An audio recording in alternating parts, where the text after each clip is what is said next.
Et pour commencer forcément la composition du nouveau gouvernement, Sébastien Lecornu voulait rompre avec les anciens. Pourtant, les nominations annoncées hier font déjà grincer quelques dents, à commencer par les vôtres, Perico.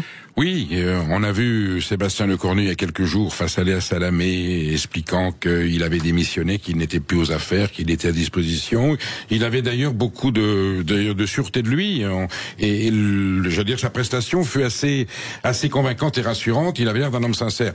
On se rend compte que finalement tout semblait planifié de ce qui a été annoncé hier. On a donc un gouvernement qui est constitué tel qu'on le sait aujourd'hui. On reproduit à peu près le schéma précédent. Alors si on fait le calcul de ce gouvernement, il est renversable. Si on prend la somme des députés qui le soutiennent, on est à 256, 260, selon les sensibilités des uns et des autres.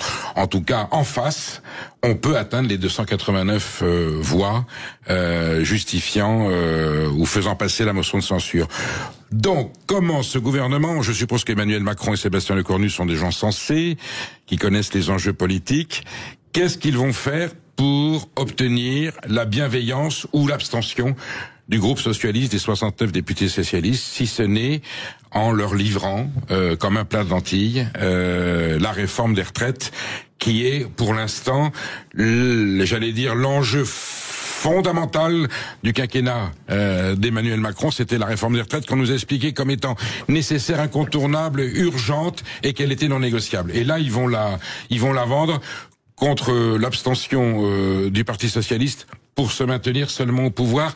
Ce n'est pas très noble pour un gouvernement républicain. Espérons qu'il y a autre chose derrière. Si c'est ça, c'est hallucinant. Et alors, si les socialistes maintiennent leur rejet et votent à motion de censure, ça voudra dire que nos gouvernants ont un petit peu perdu la boule. Voilà ce que j'avais à dire.